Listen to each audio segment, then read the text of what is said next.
Hola, ¿cómo están? Bienvenidos a un nuevo programa, Latidos de Vida Más Allá del Cáncer. Un programa dirigido a todos ustedes con el afán de prevenir y tratar esta enfermedad a tiempo. Asimismo, también agradecer a todos ustedes que nos siguen por el canal y pedirles que se suscriban, que compartan la información que es muy bueno para todos nosotros, hagan sus comentarios que nos alimenta para quizás cambiar algunos detalles del programa o tocar algunos temas de mucho interés. Asimismo, también darle like y compartir, sobre todo compartir la información. Muy bien, en esta oportunidad, escuchando como siempre a nuestros seguidores, hemos visto por conveniente tocar el tema muy importante que es el cáncer de vejiga. El cáncer de vejiga lo hemos denominado de la alarma silenciosa a la esperanza de vida. Porque siempre tenemos la predisposición de tocar temas que son más frecuentes. ¿Y por qué no lo hacemos lo que son menos frecuentes? Porque siguen siendo tan importantes, sobre todo para aquellas personas o aquellos pacientes que adolecen de esta enfermedad. Recuerden siempre esta frase, ¿no? Este programa es lo que no se dice en la consulta.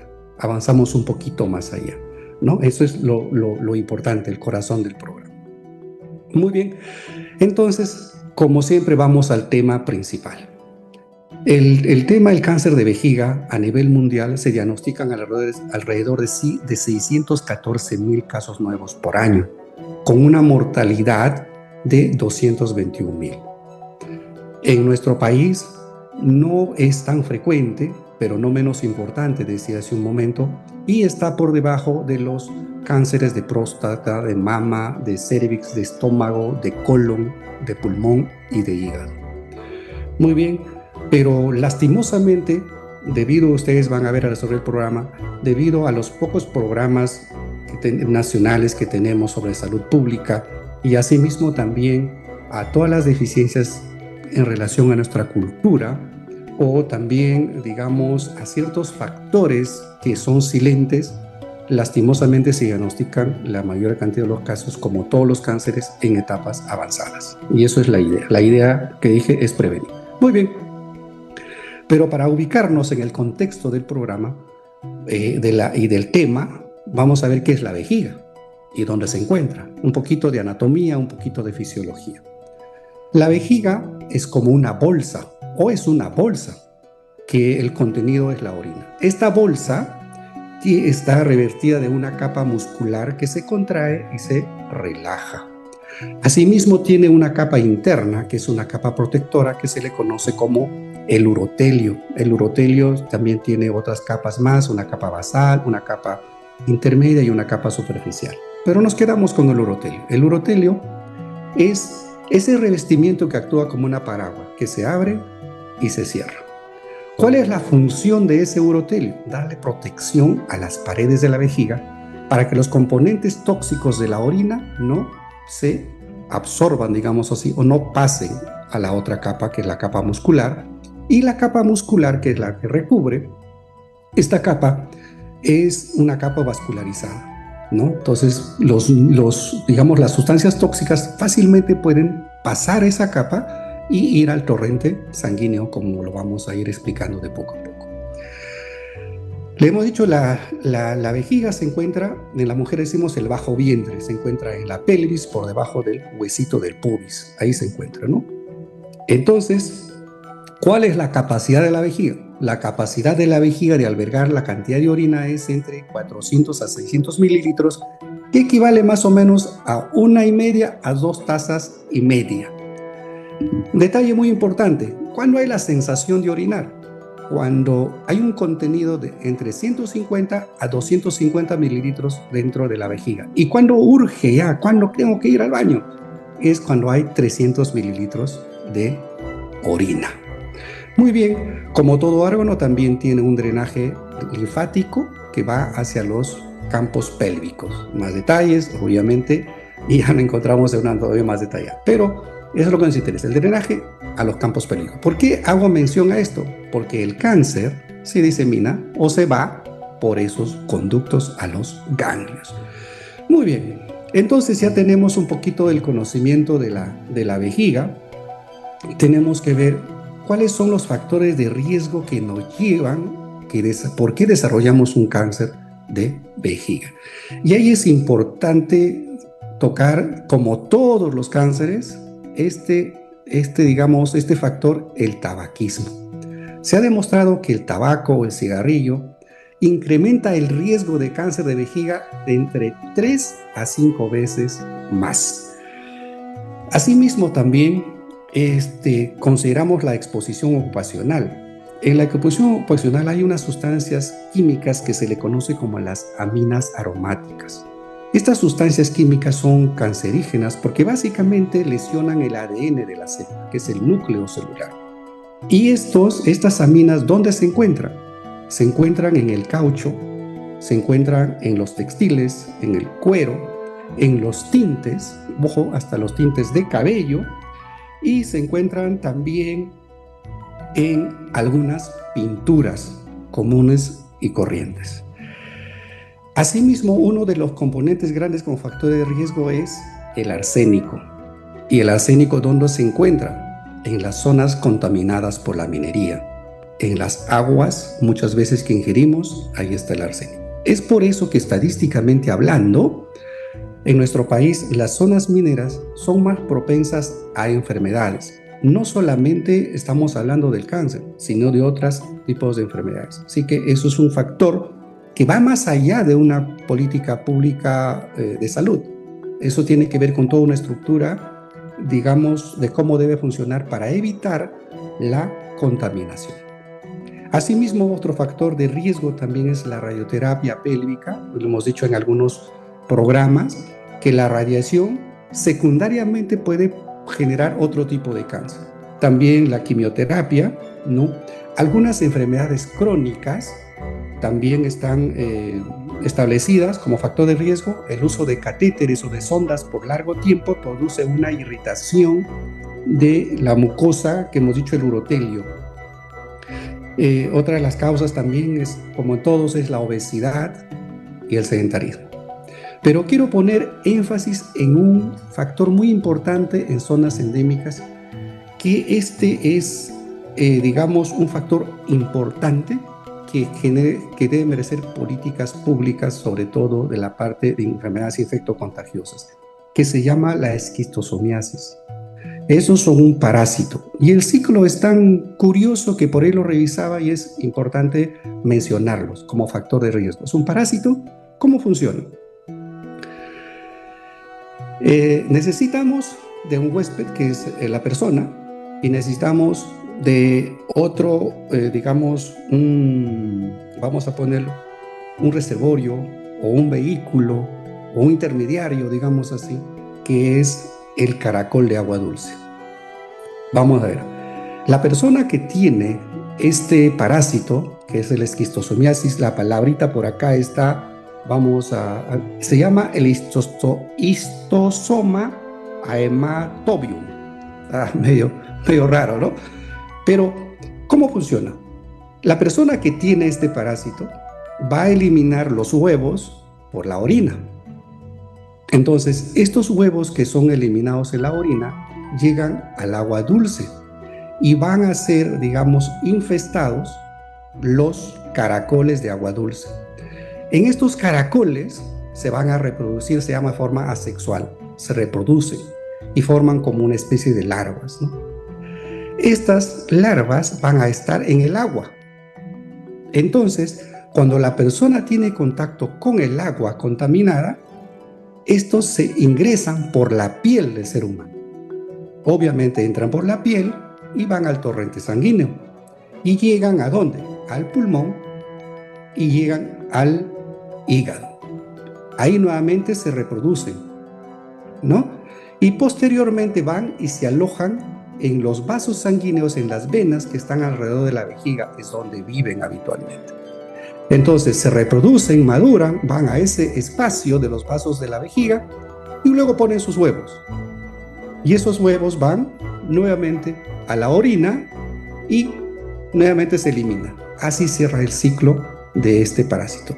Y este parásito es aquel que nos genera un cáncer de vejiga. Miren qué interesante, ¿no? Un poquito entender lo que es el comportamiento biológico de estos parásitos, como de muchas enfermedades, ¿no? Muy bien. Entonces, dicho esto, tenemos que ver cómo prevenirlos. Hay cosas que dependen de uno y hay cosas que no dependen de uno. Las cosas que dependen de uno, obviamente, están en relación al sedentarismo, están en relación a la obesidad, etcétera, ¿no? El tabaquismo también depende de uno, pero lo demás no. Lo demás ya se entiende prevenir es de políticas públicas, como por decir la protección cuando uno está en una zona minera, en una zona industrial, los EPPs, el monitoreo, cómo hago el control, cómo investigo, cómo, digamos, hago los exámenes de laboratorio, etcétera. Depende de un sistema de salud. Ahora, vamos a los signos y síntomas. ¿Qué es lo que nos interesa y qué me hace pensar que puedo tener? El síntoma cardinal es la hematuria. ¿Qué es la hematuria? Es el sangrado por la orina. Este sangrado puede ser microscópico o macroscópico. ¿Qué es microscópico cuando uno no lo ve? ¿Cómo se traduce? En una anemia crónica. En un examen por ahí, anemia. Vamos a investigar por dónde estamos perdiendo sangre. Y eso puede ser. Entonces, en un examen de orina sale que hay sangrado microscópico. Y el sangrado puede ser macroscópico, rojo rutilante, puede ser desde como agua de lavado de carne, decimos, hasta rojo rutilante, hasta con coágulos. Puede ser un episodio, pueden ser varios episodios. Quiero enfatizar que no todo sangrado es un cáncer. Puede deberse a N causas del árbol urinario, incluso de otras más. Entonces, ¿que amerita un estudio adecuado? Sí. ¿Amerita investigación? Sí. Ejemplo, por decir, puede haber un sangrado por cálculos, puede haber un sangrado por infecciones crónicas, por algunos gérmenes que producen sangrado, como la Escherichia coli, ¿no? Es la que produce este tipo de sangrado. Por otro lado, también puede haber otros síntomas dependiendo de otros órganos. Por decir un ejemplo, puede sangrar, por decir en varones, la próstata, ¿no? Puede haber un sangrado de mujeres en relación a un cáncer de cuello uterino, a un cáncer de endometrio, a un cáncer de ovario, a un cáncer de recto que invade. ¿Cuál es la diferencia? La diferencia está que para determinar el sangrado de otra área que ha invadido la parte de la vejiga, que ya hay un predeterminante, o sea, ya hay una enfermedad previa. Y eso lo hemos visto, ¿no? Con fístulas, sangrado.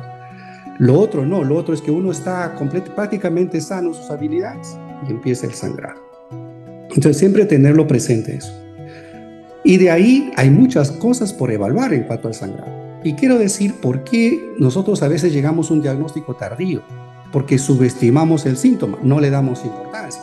Y lo peor es que buscamos justificación. No, que tengo un sangrado porque hice un esfuerzo, porque me golpeé, o porque comí algo que me cayó mal, etc. O sea, a veces o tengo cálculos, o alguien por ahí hizo un diagnóstico de un cálculo en el riñón, un cálculo en la vejiga, un cálculo en el uréter, etcétera, etcétera. Y nos quedamos con eso, permanente. Como cuando hablábamos en cáncer de recto decíamos, te quedas con el diagnóstico permanente de hemorroides y puedes estar sangrando por otro lado. Esto es igualito. Te quedas con el diagnóstico permanente, tengo un cálculo, de vez en cuando me duele y me sangra. Pero puede haber una enfermedad asociada, en este caso puede haber un cáncer de vejiga. Miren qué interesante es este análisis para poderlo encaminar adecuadamente el síntoma. Aparte de eso, también puede haber síntomas irritativos o inflamatorios, ¿no? Que pueden estar en relación a una infección, no solamente es cáncer. Eso se llama poliacuria, o sea, orina varias veces, ¿no? Puede haber disuria, se le conoce cuando hay ardor al orinar.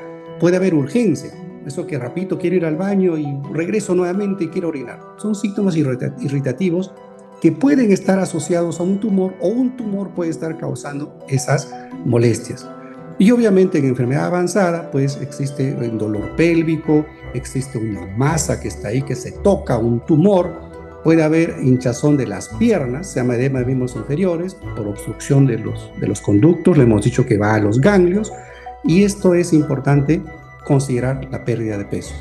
Como todos los cánceres, siempre produce pérdida de peso, en unos más, en otros menos. Muy bien. Entonces, ya conocemos los síntomas más o menos entre los que son dirigidos y los que son un poco vagos, digamos así, un poco generales. Entonces, ahora tenemos que hacer los estudios. ¿Qué estudios hacemos? Y ahí hay un elemento importante que es la cistoscopía. No nos conformamos solamente, me hicieron una ecografía y dice que está bien. La ecografía te puede ver la pared y ustedes han visto que cuando hacen una ecografía, por decirle, dicen, tienen que tomar agua para que la vejiga, por un lado, se expanda y permita el paso de los ecos, ¿no? Y por otro lado, ver las paredes de la vejiga. Pero no necesariamente es un examen muy adecuado. Entonces hay que ir a lo concreto. ¿Cuál es ese examen? La cistoscopía o la uretrocistoscopía. ¿Y en qué consiste este examen? Ingresar con una cámara de video y mirar todo el continente y el contenido de la vejiga. Cuando hacemos este estudio, nosotros miramos todas las paredes de la vejiga, lateral derecha, lateral izquierda, el techo, el fondo y el piso vesical. Qué importante es eso, porque si no hacemos un examen de ese tipo y las lesiones son únicas, podemos dejar pasar. ¿Cómo se hace? Se instila agua, se lava la vejiga por dentro, se distiende y nos permite ver. Perfecto. Entonces, recordar que la uretrocistoscopía es lo importante. Y adicionalmente nos va a servir ¿para qué? Para tomar una biopsia en el caso de que hubiese alguna lesión sospechosa. Entonces, adicionalmente considera que hay dos formas de hacerlo. Una es en el consultorio mismo. Se llama cistoscopía de oficina. O sea, uno va con un aparatito y lo mira. Lo único es que solamente se puede mirar.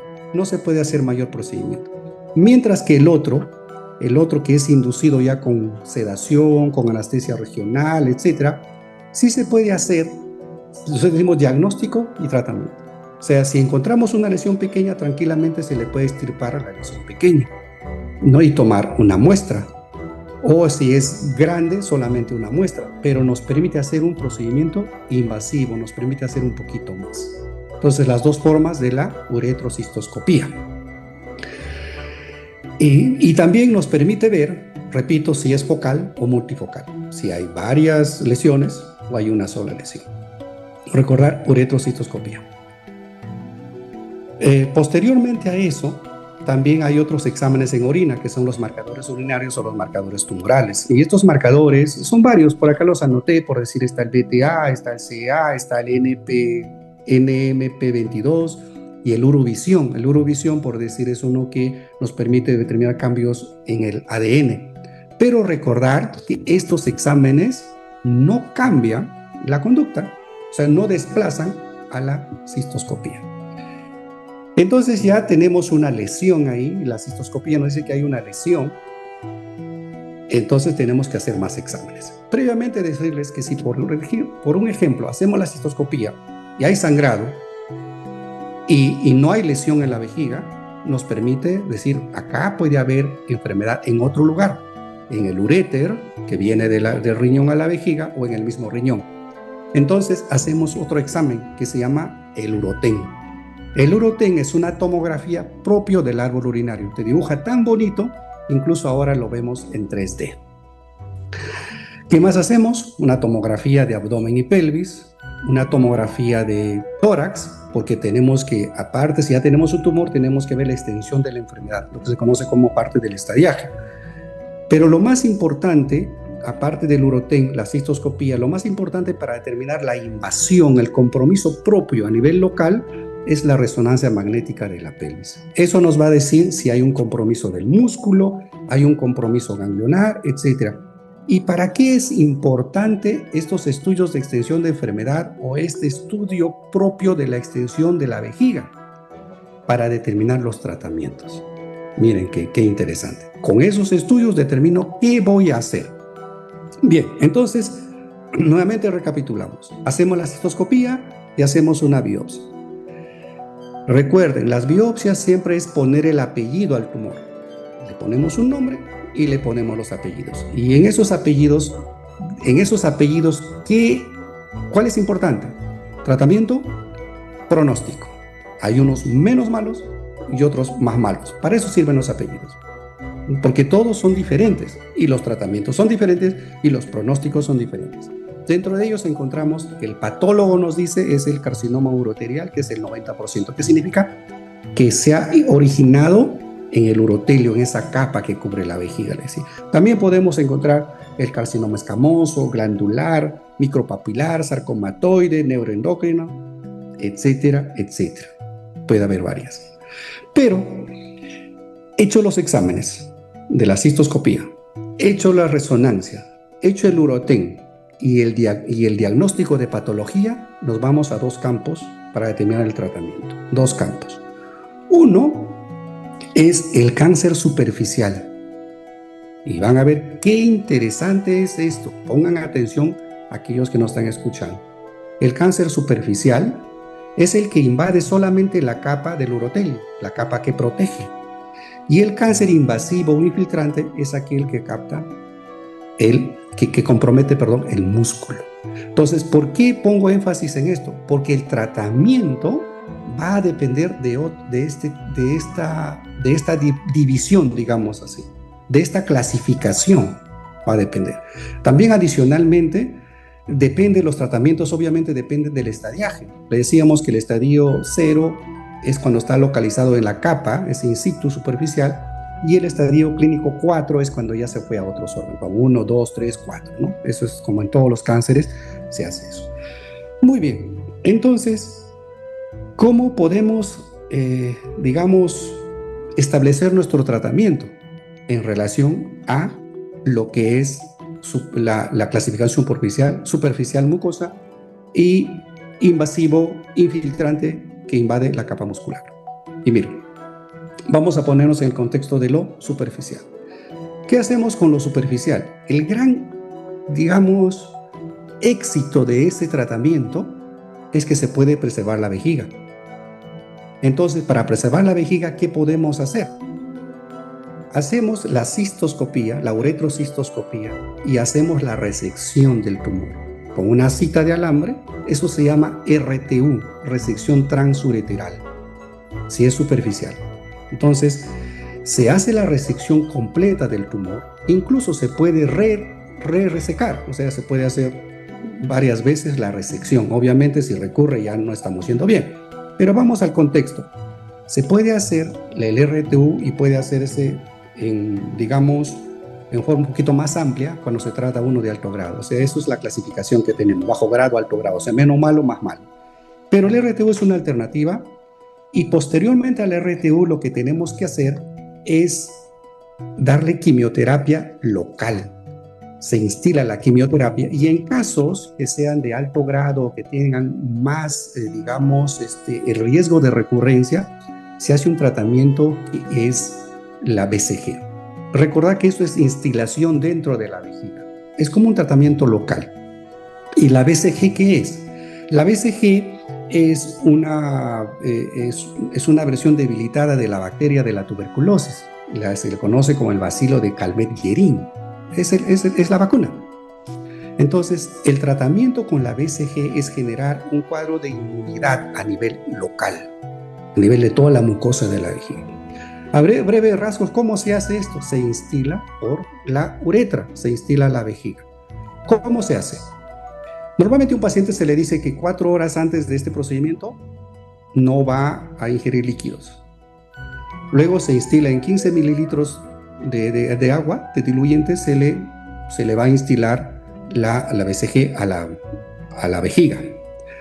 Vamos a pedir que el paciente por lapso de 2 horas se movilice, cambie de posición cada 15 minutos. Y eso se hace con la finalidad de que las paredes de la vejiga por dentro se bañen, digamos así, ¿no? Y no le pedimos que orine por lo menos 2 horas. ¿Para qué? Para que se impregne el medicamento.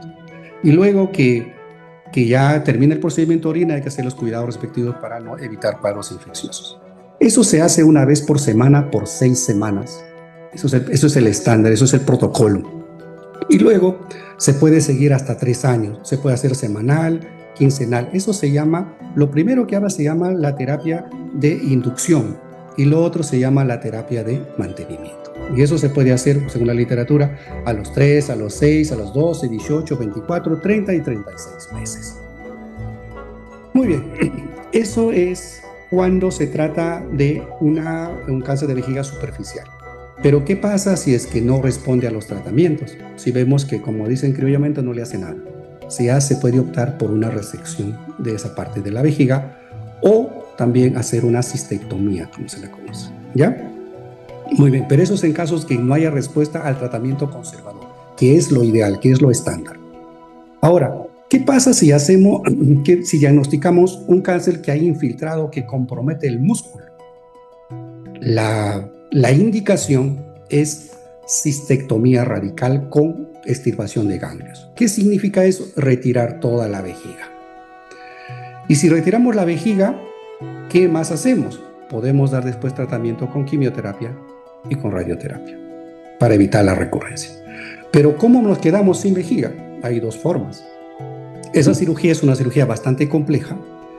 Se utiliza para reconstruir, se utiliza un segmento intestinal, sobre todo de la última parte del intestino delgado. Eso es lo más, también se hace colon, pero genera muchas infecciones. Lo que se hace es con intestino delgado. Ese segmento del intestino, se abocan los dos uréteres que vienen, y esa boquita de una parte del intestino se aboca a la pared abdominal, sobre todo el lado derecho. Eso se le conoce como el urostoma. Va a su bolsita y en su bolsita se recoge la orina. Es tan igual que una colostomía. Una colostomía es de colon. ¿Y qué va a albergar la bolsita? Deposiciones. En este caso, esa parte reconstruida es como hace como un canal y ahí va a generar, digamos, la orina y lo va a recoger en la bolsita. Se llama urostoma, recuerden. Y hay algunas particularidades que después lo podemos conversar. Y adicionalmente hay otra cirugía que es compleja. A esto se le conoce como Bricker, perdón. Y la otra es la cirugía de Studer, ¿no? Es una cirugía que se preserva el esfínter de la vejiga, el que controla la orina, ¿no? Y se hace una nueva vejiga y se acopla a eso. O sea, es funcional. Queda, digamos, que puede orinar por la uretra normal, común y corriente. Se hace menos porque es mucho más compleja, tiene muchas complicaciones que se llama morbilidad y también tiene mucha mortalidad. Ahora, ¿qué pasa en los pacientes que no quieren este tratamiento? Que no quieren no se quieren someter a una cistectomía radical. Entonces tenemos como alternativa que hacer la resección transureteral al máximo, el máximo esfuerzo, como dices, tratar de sacarlo todo, ¿no? O en todo caso también se puede hacer una resección parcial de esa zona y luego de cajón, como decimos criolamente, darle quimioterapia y radioterapia. Es el tratamiento trimodal, lo conocemos, o sea, cirugía, quimio, radio. Obviamente que el pronóstico no es el mismo. No es el mismo. El pronóstico mejora cuando somos tratamientos radicales de primera instancia, que sea la cirugía. ¿Y qué pasa si haya tratamientos o digamos enfermedad avanzada? Hemos hablado de tratamiento, hemos hablado de enfermedad local, pero ¿qué pasa si hay metástasis? ¿Qué pasa si hay compromiso de otro órgano? Entonces ahí juega un rol importante de primera línea la quimioterapia. ¿Por qué? Porque no solamente tratamos la parte local, sino la parte sistémica, todo lo que hay en otros órganos. Entonces la quimioterapia ahora ha mejorado entre lo estándar a los tratamientos con anticuerpos monoclonales, la terapia dirigida, la inmunoterapia, que ha mejorado la sobrevida. O sea, pacientes que están viviendo más tiempo, incluso con la enfermedad controlada o algunos sin enfermedad.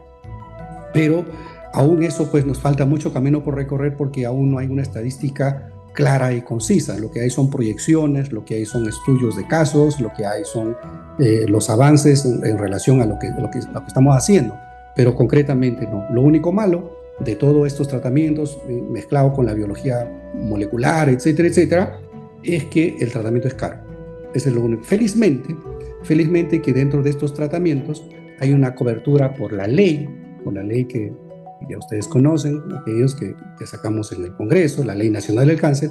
Hay esa cobertura para estos medicamentos que son bastante costosos, pero es una alternativa. Muy bien, entonces ya hemos llegado al tratamiento. Ojalá no se hayan enredado un poquito. Recuerden, superficial, conservador y cuando hay compromiso muscular, es radical, así de sencillo. Eso debemos de quedarnos. ¿Por qué les explico eso? Porque tenemos que mirar el contexto de la enfermedad. Es el objetivo es la curación, el objetivo es el control de la enfermedad. El objetivo muchas veces no es de primera instancia conservar el órgano. Por supuesto que interesa eso, pero más importante es la enfermedad. Entonces todas estas cosas nos vamos a un pronóstico y cómo seguir. El pronóstico, obviamente, a grandes rasgos, como todos, cuando es enfermedad inicial, cuando es enfermedad superficial, cuando es, digamos, diagnosticada a tiempo, el pronóstico es mucho mejor. En casos avanzados, tanto el pronóstico de enfermedad como el pronóstico de vida es malo. Muy bien, entonces, ¿qué hacemos para seguir? ¿Cómo los controlamos? Ahí también es interesante este detalle, que todo paciente con cáncer de vejiga tiene que ser controlado con uretrocistoscopía.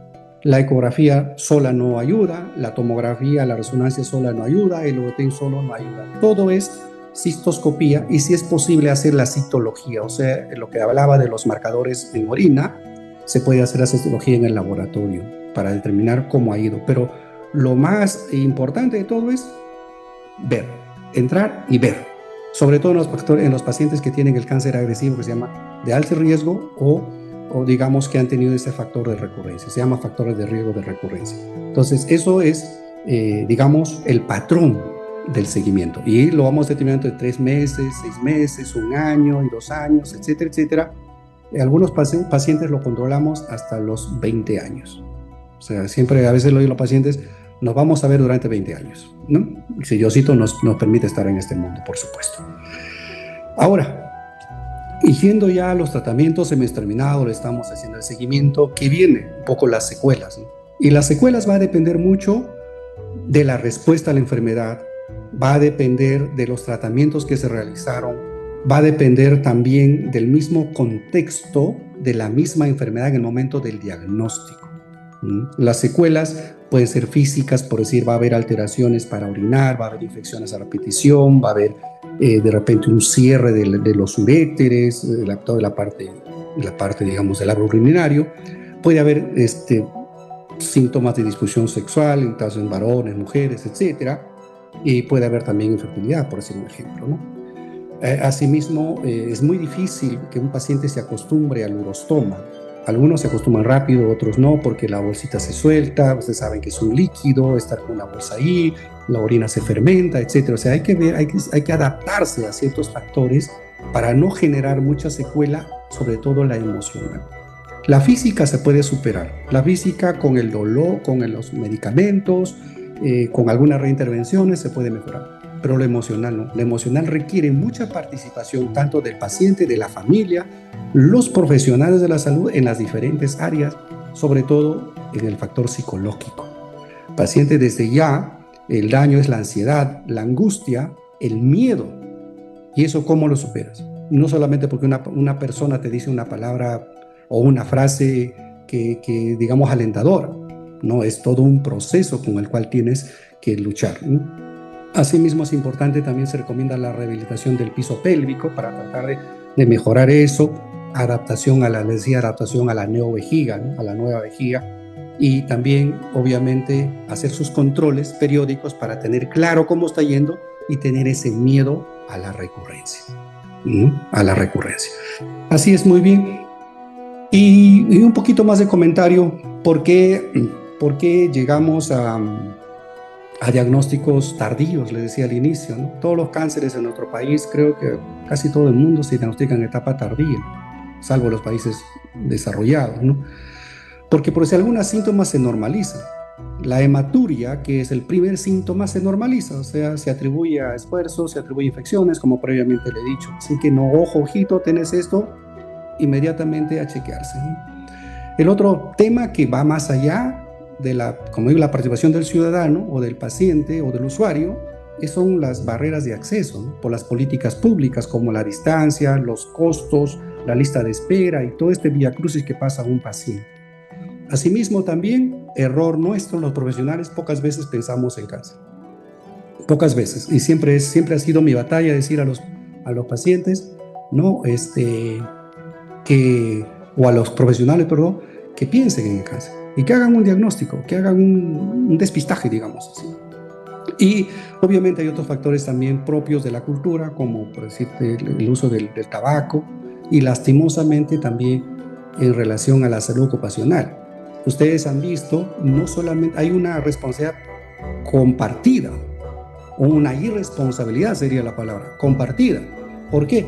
Porque hay trabajadores que ustedes han visto, ¿no? Trabajan con pinturas, trabajan con tindres, los mecánicos, con aceites, y se meten, se zambullen bajo el carro y están trabajando, no usan guantes, no usan mascarillas, se ponen un mandilón, un overol con las rejustas y ya está. Y el empleador, obviamente, para que no, para no generar muchos gastos, no le da esas medidas de protección, que son los EPPs, que también sacamos una ley que es de mi autoría sobre los equipos de protección personal, ¿no? Para evitar estas cosas. Entonces, es compartido. Eso se traduce también en nuestra cultura, ¿no? En nuestra cultura. Así que esos son uno de los factores que hay que evitar para un diagnóstico tardío. Muy bien, todo lo que hemos comentado corresponde, hay roles compartidos también entre la comunidad, los funcionarios, las instituciones, profesionales de la salud y políticas públicas adecuadas. Entonces la responsabilidad es de todos. Muy bien, dicho esto, no los quiero cansar con estos temas, yendo un poquito más allá en la parte ya reflexiva, es que siempre tenemos que tener la cultura del autocuidado. Si no nos cuidamos nosotros, nadie nos va a cuidar. Si no velamos por nuestra salud, nadie lo va a hacer. Entonces, esto es, el cáncer de vejiga, pues, no es un enemigo invisible. Es algo que podemos luchar, es hacer un diagnóstico temprano. Con los avances que ahora tenemos, se puede hacer cirugía de preservación, ustedes lo han visto en el programa. Se puede luchar porque detrás de todo eso hay una esperanza grande de salvar la vida. Que hay vida más allá del cáncer. Eso es la expresión final. Muy bien, muchas gracias por estar en este programa. Les invito a continuar, vamos a seguir sacando un contenido. Les agradecemos mucho por los comentarios que hacen, porque eso nos perfila, digamos así, para tocar los temas de interés, y asimismo también pedirles que compartan la información. Compartan esto porque al compartir esta información, lo que no se dice en la consulta, podemos ayudar a muchísima gente, no tanto a prevenir, sino también a enfrentar la enfermedad con esa resiliencia que caracteriza a un paciente oncológico. Bien, muchas gracias y muchas bendiciones, que les vaya bonito. Gracias, nos vemos.